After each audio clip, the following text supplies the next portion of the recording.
अगर पका हुआ ये बनाना हो तो ये भी फौरी तौर पे जलन को ख़त्म करता है और एच पायलोरी के लिए अच्छा है फलों में, ठीक है, इसका इस्तेमाल कर सकते हैं, ठीक है। यानी कि ऐसी चीज़ खानी है जिसके अंदर ऑयल हो।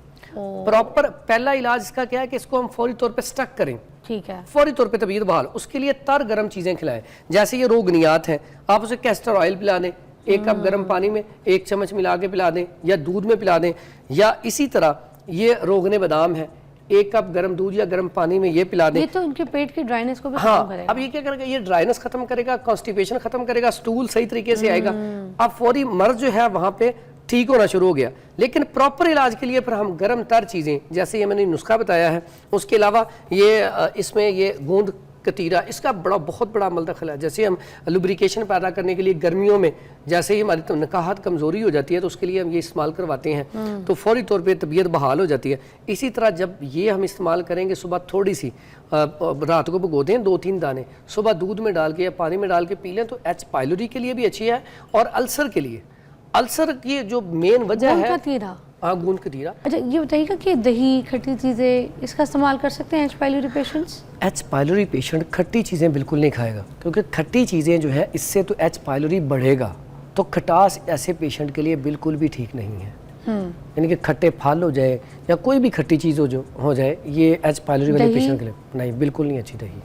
अच्छा, हाँ, स्ट्रॉबेरी हो गई, दही हो गई, लोगाट हो गई, और भी जितनी भी खटास वाली, किन्नू हो गया, जैसे माल्टा कहते हैं, इसमें ऐसी जितनी भी चीज़ें से अंदर खटास है, नींबू वगैरह, तो लेमन बिल्कुल नहीं, ये चीज़ें नहीं इस्तेमाल करें। अच्छा, और ये कौन सी ऐसी अलामात है जो बहुत ज़्यादा आपको लगता है कि डेंजरस हो जाती है? जो आजकल सबसे पेशेंट आता है ना, मैं पहले तो सबसे रिक्वेस्ट करूँगा कि आप जैसे ही आपको स्टमक का इशू हो तो इसका टेस्ट फ़ौरन करवाएं, क्योंकि अक्सर पेशेंट आते हैं उन्हें पता ही नहीं है इस बीमारी का कि एच पायलोरी है क्या। तो उसको सबसे पहले तो जब आप इसका टेस्ट करवाएंगे तो फौरी तौर पे आपको पता चल जाएगा कि आपके अंदर एच पायलोरी है कि नहीं।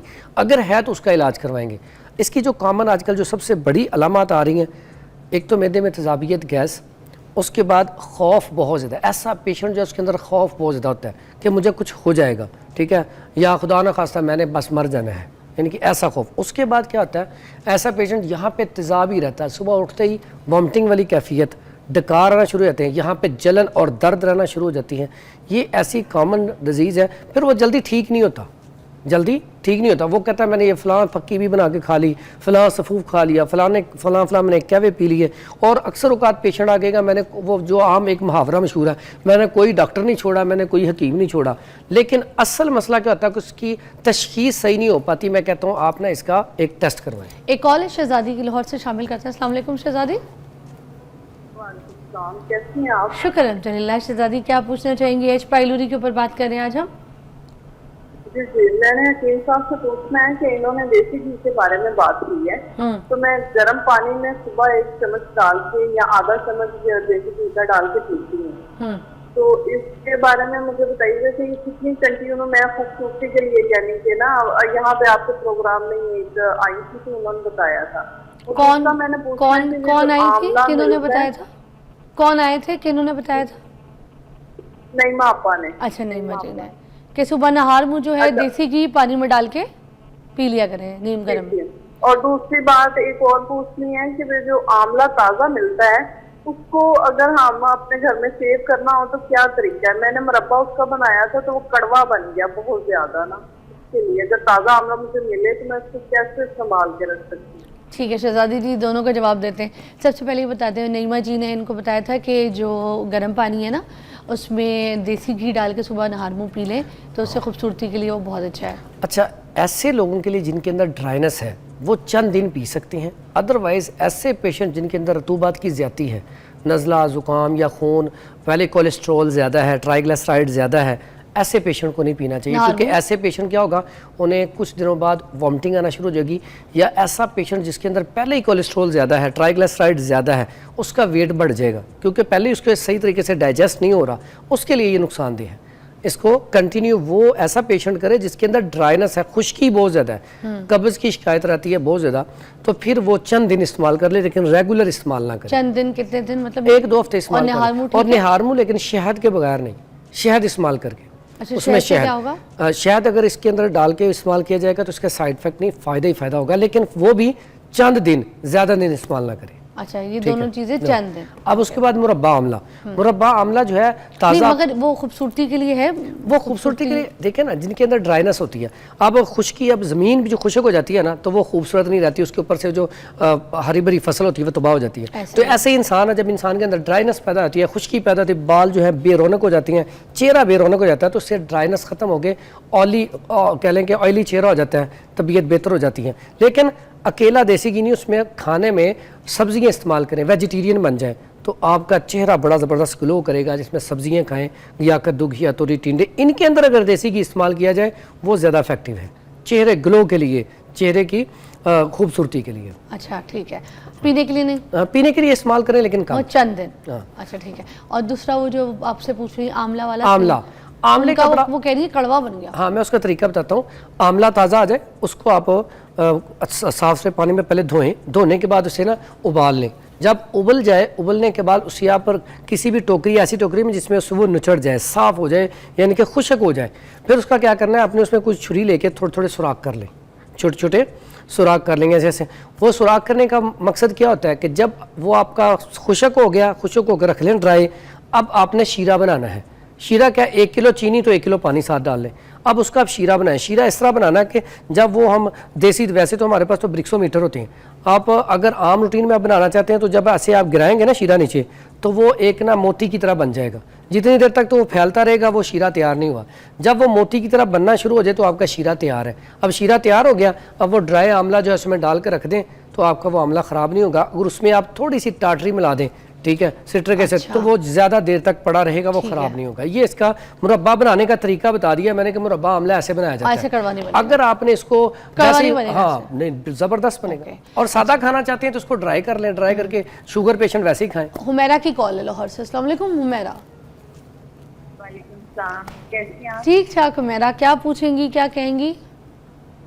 मैम, मुझे सर से ये पूछना है कि मुझे 2-3 महीने से ना मुझे यही स्टमक का बहुत ज्यादा इशू आ रहा है। मुझे अल्लाह। पेन, बहुत बहुत शदीद पेन थी, तो मैं 2-3 यही बात है सर वाली के डॉक्टर्स के पास गई हूँ।